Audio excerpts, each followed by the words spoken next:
The fact is that too many people have diabetes, too many people have asthma, too many people don't have access to primary care. There's just all these problems. They're not going anywhere. We don't live in a sterile world.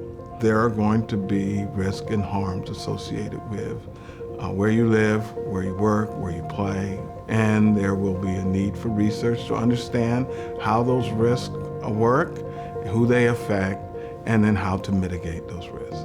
The Center for Health Disparity Solutions is a community of faculty, staff, students, and community leaders who are interested in how place influences health and healthcare outcomes. So we define place-based determinants as any setting where the disparities may occur. So place-based disparities could occur in a health system. Place-based disparities could occur in a neighborhood. Place-based disparities could occur in a hospital. So we define it broadly, but when we say place-based determinants, one of the biggest things that I believe is that you want to make sure you understand that context matters. The context in which people operate, your individual choices are constrained from the context in which you operate.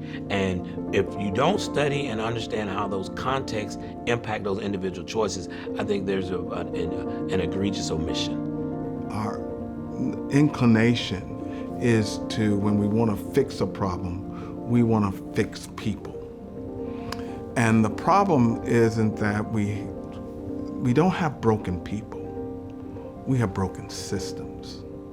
I always say it's easy to tell patients and doctors, you need to do better. You need to live better. You need to take your medicine. You need to do it. It's harder to tell the mayor or the governor or business titans that they need to do better.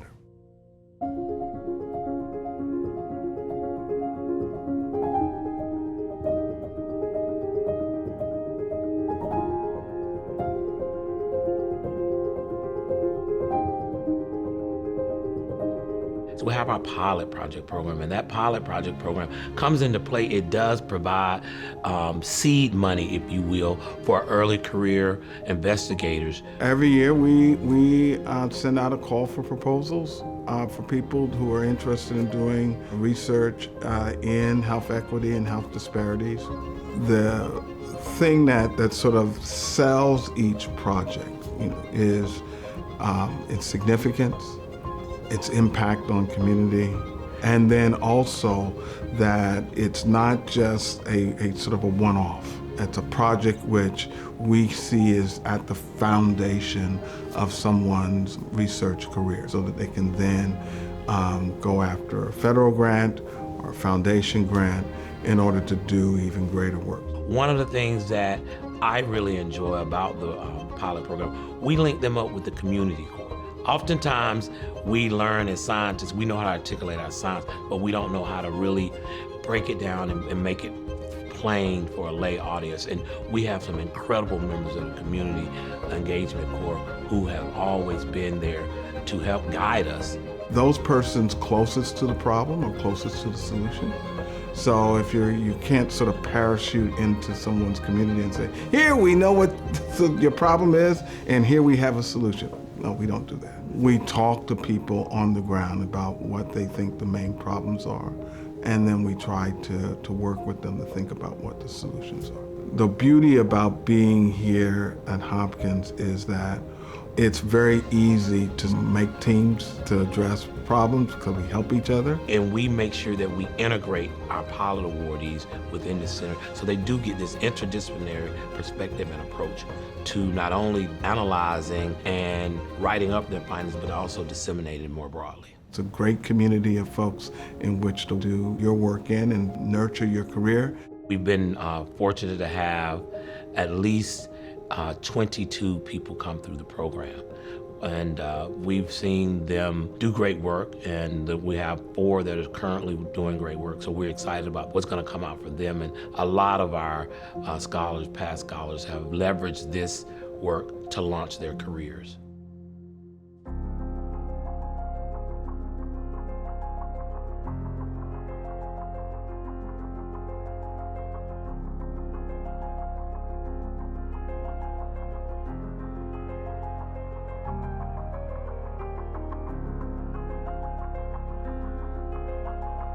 In the field of MS, we know that there's really big disparities, neurologic disparities, especially among like minoritized individuals and non-minoritized individuals. So what we found were really some stark differences in Black and white patients with MS. So that's who we included in the study. We did individual interviews and focus groups. And we found that, for example, only the white participants talked about how they had plentiful access to healthcare providers or doctors' clinics nearby their house, whereas only our Black participants discussed how healthcare or the health insurance acted as a really major barrier to them accessing and getting MS care. And so this is significant because in MS, we're learning hey, it's not this biological underpinning, but rather these social factors that really are impacting MS care and MS outcomes, and then this is nice because it lends itself to interventions, right, that we can develop to target these social factors that are impacting outcomes.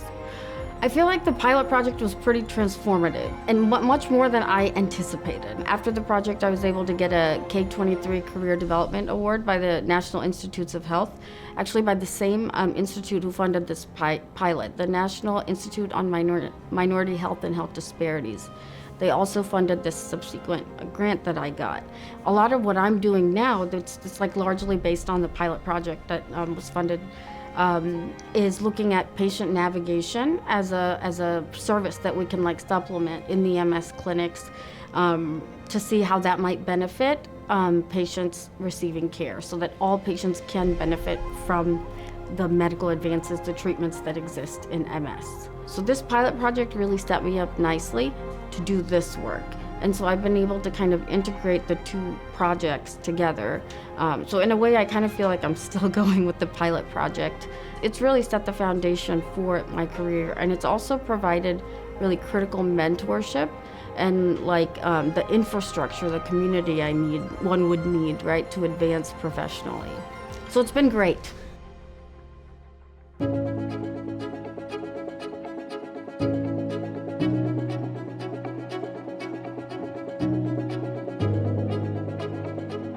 So I work for the Center for Livable Future, which is another center at Hopkins. And so within the Center for Livable Future, we care about all things food.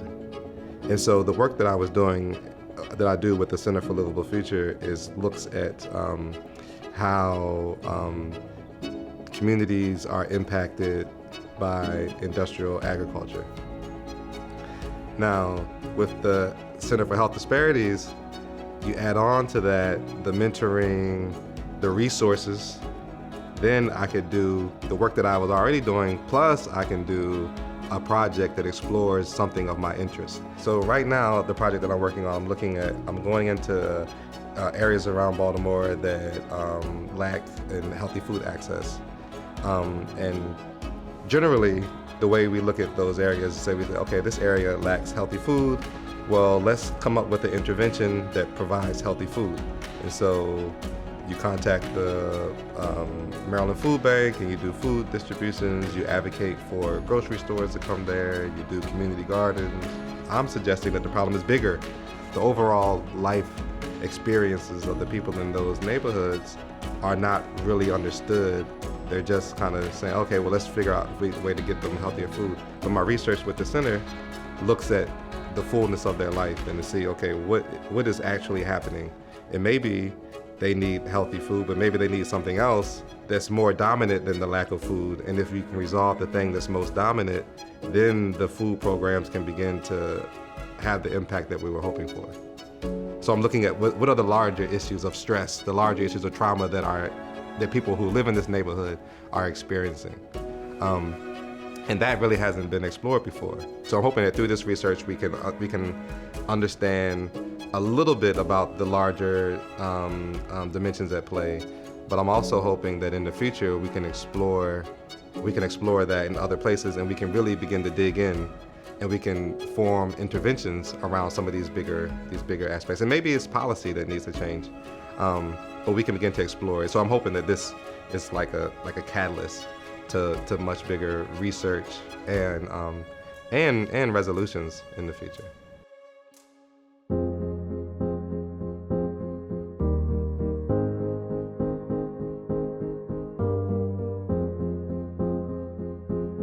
The pilot project that I was awarded through the Disparities Center was focused on understanding the role of place in family caregiver and older adult outcomes. The goal was for us to understand which factors contributed to family caregiver burden, that folks that were caring for older adults, as well as older adult adverse consequences related to care needs. So those are things like going without bathing or dressing because nobody's there to help you, as well as participation restrictions. So whether or not your health restricted you from being able to participate in things that you like to do, like go to church or go out and see family and friends. The overall goal was to, look and see where in the neighborhood, where in the county, where in the state some of those factors were that we could intervene on were. When we looked at older adults and looked at adverse consequences, we found that their neighborhood factors were most closely related to experiencing adverse consequences due to unmet care need. So people that lived in low-income neighborhoods, people that lived in older neighborhoods with more racial and ethnic minoritized groups, they more often experience adverse consequences. We saw that when they did not have state-level supports, so when there was less money spent on home and community-based services, those folks experienced participation restrictions. The big takeaway is where you live matters, and that's something we already sort of know for, health conditions and things like that. When we think about long-term services and supports, that it also matters. There is real impact. There's real impact. The ability to participate in activities that you value is substantial for your quality of life. It helps support people and allow them to remain in the community rather than go to the nursing home. It helps families feel more supported. And so it's really imperative that we aren't hasty and getting rid of some of these important policies that are relevant to aging and family caregiving. We had to create basically a huge database that pulled in data from the American Community Survey, the Bureau of Labor Statistics, publicly available data from all over the internet on state level policies and things like that. And what ended up happening is that it birthed this contextual factors in aging and disability research working group that lasted and has lasted for the past 5 years. And so the pilot really sort of was the beginning of that. It turned into this huge project where we, built out this data set. We developed a compendium or a directory of all these measures. It's on one of our Dementia Center's website, and, certainly thankful to the Disparities Center for the opportunity and the funds to do the work in partnership with other resources. But it really sort of took on a life of its own. It was a lot of work that I didn't know I was getting into, but I really have enjoyed it. It certainly it didn't stop with the end of the pilot period, I guess is what I would say. I since have gotten a NIA funded KO1 Career Development Award, and that for the first aim of my project has me looking at home care circumstances and using the National Health and Aging Trend Study, which is the same data we use for the pilot. So it allowed me to get my hands in the data and just really get good practice at using the data, which was new to me because I got the pilot maybe a year after I joined faculty. So it really has been impactful practically as well as conceptually in figuring out sort of what some of the important research questions are.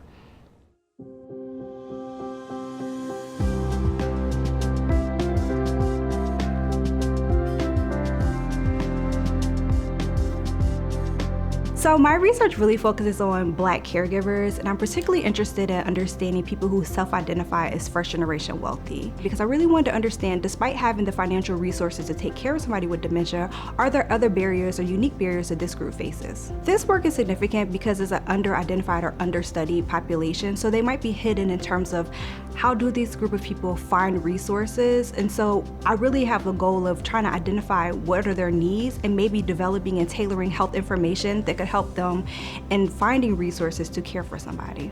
I've realized that sometimes when we think about in the dementia care space, we look at Black communities as a blanket community.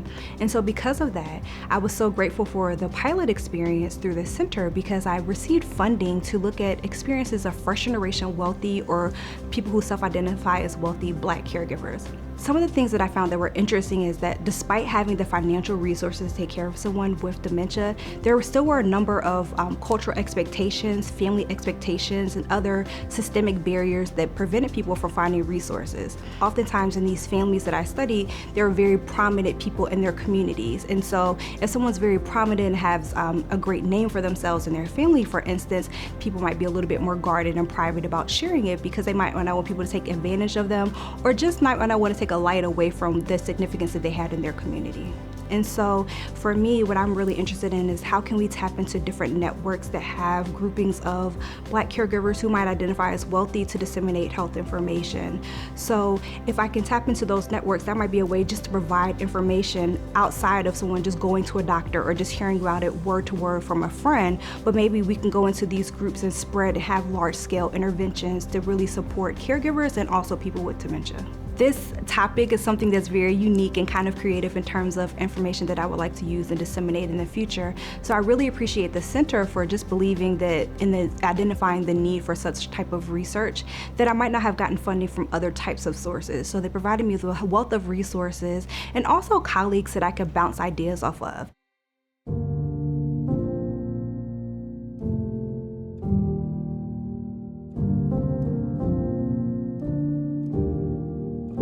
When I joined the center, I was thinking to look at the impact of income inequality on health outcomes. So for the pilot project, I look at a few aspects of this. The income is important, for sure we know there is a disparities. But the point is, the way we are distributing income is important. And the Center for Health Disparities is the best place to see how income inequality as one of the metrics, one of the quantitative metrics to show the disparities. It does not look at just on the place. It is combination of the race, place, minimum wage, access to healthy food.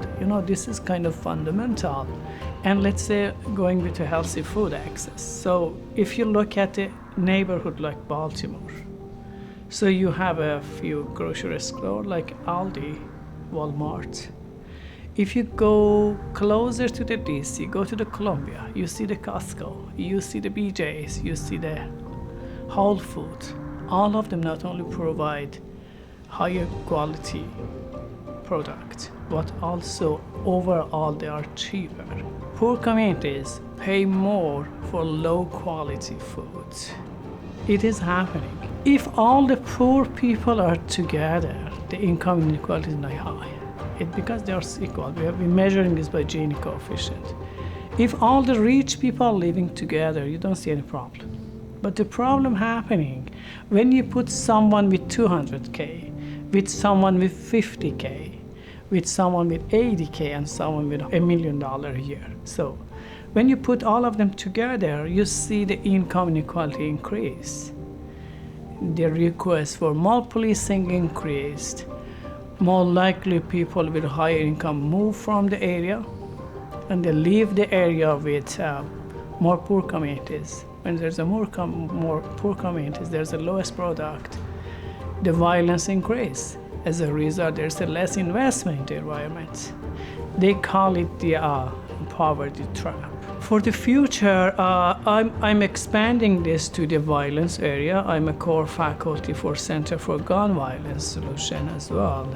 For that area, I'm looking at income inequality and how social vulnerability impact on the police fatal shooting. From this, working with the center from this, we have I develop a connection to work as a program evaluator. So now I'm working in a project to evaluate the impact of spending more on the community and return back and improving the health outcomes in the Prince George County and the other area, the California states. So the center opened a window for me for the future opportunity.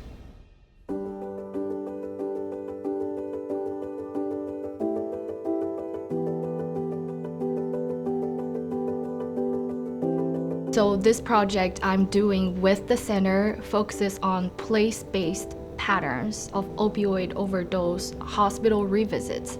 So we're not only focusing about opioid overdose, we want to know this repeated pattern of overdose behaviors. And we're analyzing different levels of factors, such as community level factors, individual level factors that are related to this repeated overdose behaviors. And if this pattern comes from the same area over and over the years, or from neighboring areas, and whether neighborhoods will impact the distribution or the accumulation of the cases. Right now, I'm at the early stage of my project, but I know that looking forward, we're going to meet with community leaders and talk about the potential impact of our research to do health interventions for these population, to actually improve their health outcomes and quality of life. So that as an early career researcher is very exciting for me, because I can see that my research will have real world impact looking ahead.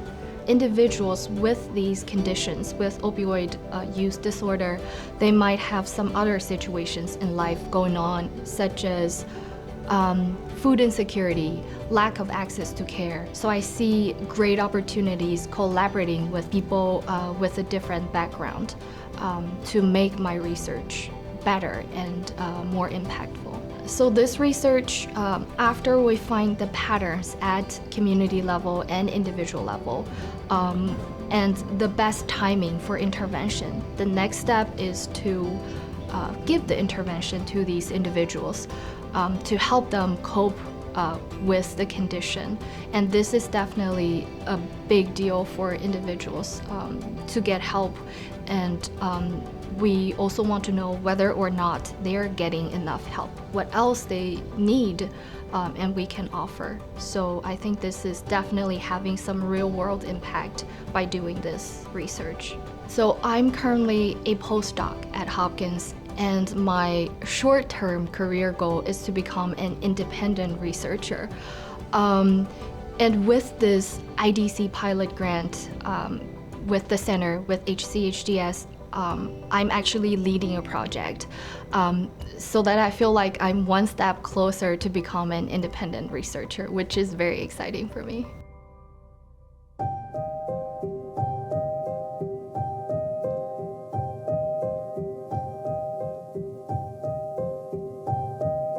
So this project is focused on Medicaid crisis. So I have one of the reasons why I'm interested in crisis systems in the U.S. healthcare system is I have a friend who is like brilliant and really charismatic and charming, and went his whole life without having any mental issues. But he turned 30 and experienced a pretty significant mental health crisis. And I guess the stopping point or the turning point was the involvement of a mobile crisis team sent out by the health department that actually got him stabilized and got community care. And that got me interested in, just generally what's happening in the United States when it comes to crisis supports.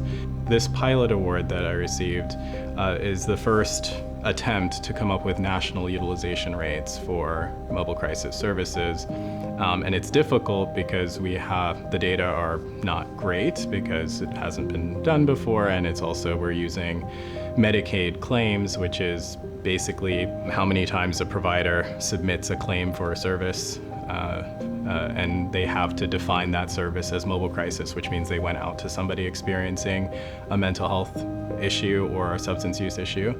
And so this pilot award allowed us to do that. And in addition, it's also allowing us to map drive times. So because it's a mobile service, one dimension of access is how long does it take for a mobile crisis team to get to the person who's experiencing a crisis. A big problem is that often when someone makes a phone call and says, I need help, or usually it's someone making a call on behalf of somebody else, by the time the crisis team gets there, nobody's there. That has billing implications because it means that they weren't able to provide the service, but they still had to have someone on call, and the cost has to be covered somewhere. Usually the state does that through grant funding, but now it's increasingly being provided like a fee-for-service basis. The goal then after that is to look at the quality of the services that are provided and continue to monitor access over time, and what are the predictors of access and how well are the systems supporting these services. So there's a bigger vision. This pilot award also allowed us to collaborate with folks we wouldn't have otherwise been able to collaborate with. So I was able to connect with the director of the mobile crisis team here at Hopkins, who's been amazing at giving us sort of the context of like, what does it look like on the ground, because we're looking at mobile crisis from a 10,000 foot view. And it also allowed me to connect with other centers. So we have this pilot award is through the Health Disparity Solution Center, but I've also been able to work with folks in the Center for Mental Health and Addiction Policy. So it's been really invaluable for that to provide seed funding to then allow us to go out to get bigger grants. We submitted a grant to the National Institute on Mental Health to do a 5-year study that would allow us to bring in more data resources and do a more thorough longitudinal analysis of what crisis care looks like nationally, and also compare it to what care people are already receiving. So it's not just one-off research projects, but we're trying to build something that will eventually create an evidence base that policymakers can use for decision making. And that requires not just one, but many research questions. And usually one research question opens up the door to several others.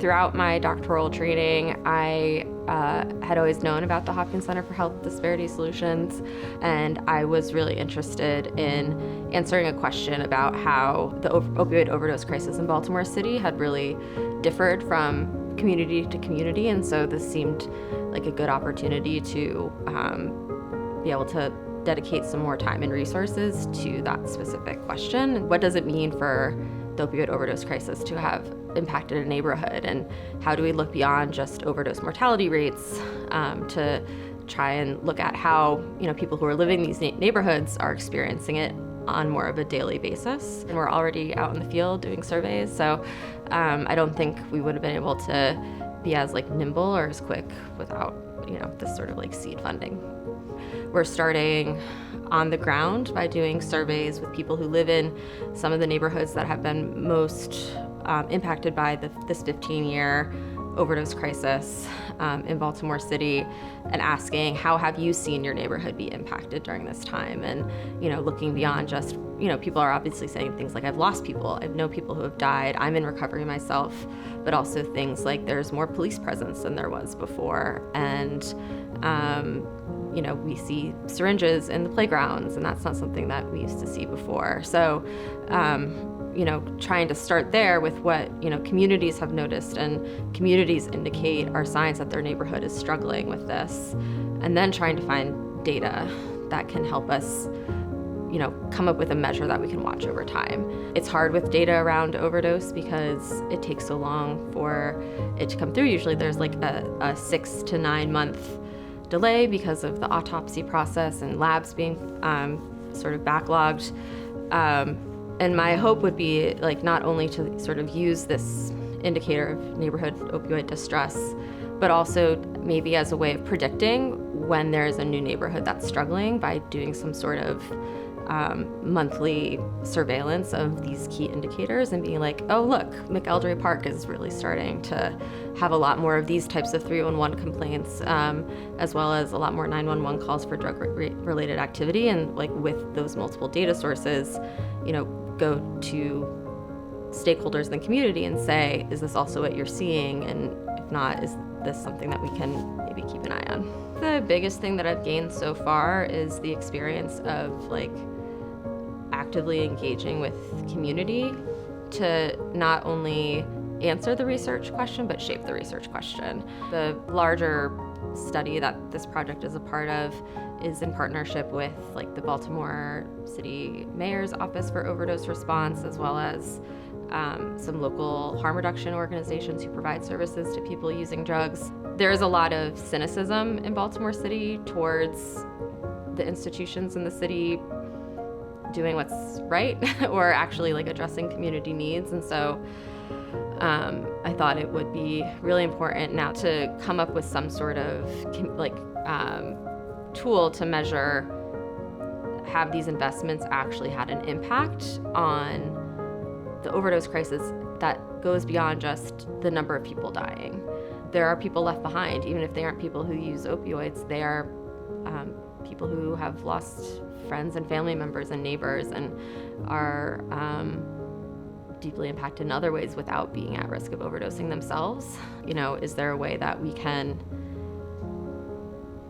expand sort of the idea of what it means for a neighborhood to be impacted by the opioid crisis that takes the other things into account? I'm extremely hopeful for the next generation of researchers that are coming, and to think about the impact that their work's gonna have. It really excites me and it keeps me going every day. This place is unique because of the mentoring.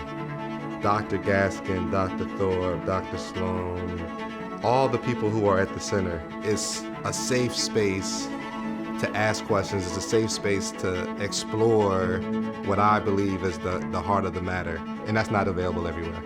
And the center has always felt a bit like a second home to me. It's a diverse center, and so I've always found comfort in that, that many of the faculty and along with myself have shared experiences, both in academia and Hopkins, and so I've valued the mentorship and really have appreciated, their focus on translating our research findings to the community. Like, that's really something that's central. Like, okay, we found this disparity, we found this good thing.